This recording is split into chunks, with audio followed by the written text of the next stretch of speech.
One of the dynamics of being in role for 10 years, when I think the average used to be 23 months, is the fact that Delta is such a values-driven organization, and values transcend time.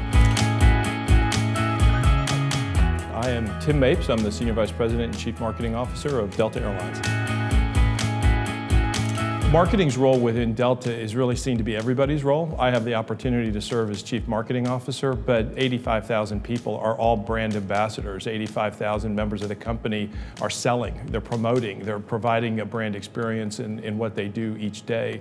And that's very much conscious on our part. We share that view with everybody that we're all having a net impression. I say often within the company, everything communicates. Whether the flight attendant's happy, whether the coffee works, whether the lavatory's clean on the plane, whether the flights operate on time, all of that in your customer experience is a part of the net impression you have and your impression of Delta at the end of the day.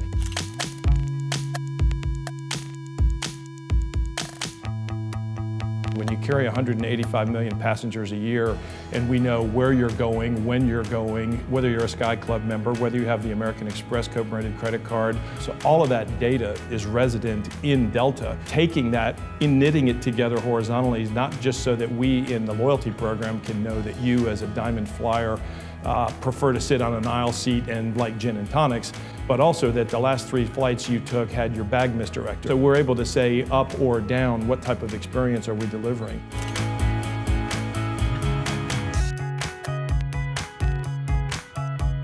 I think one thing that's fascinating about Delta is you're talking about a 90-year-old company that nonetheless in the last 10 years has experienced the best and the worst year in the history of the company. So 9/11, 2001, you've got obviously all the fallout and the impact of that on travel, and then experiencing record profits more recently. So over the past 4 years, we've been paying our employees profit sharing in excess of $1 billion a year each of the past 4 years. So even in a short decade of time, you're seeing prosperity coming out of the roots of austerity and problems.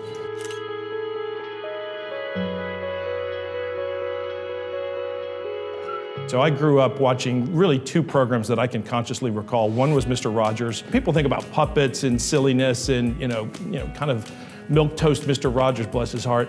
But the transcendent qualities that he taught in terms of respect and that you're special just the way you are, from a hospitality perspective and a diversity and inclusion, he was way ahead of his time. And in a way, by the way, with kindness and grace that the company and all of our world would do well to have more of today. So that was one. But the other was Bewitched, because I got to watch Darren, and this is as a kid, but he just looked like he was having fun in advertising of like great social life, great personal life. I just thought, wow, advertising, art that actually generates commerce, how cool is that?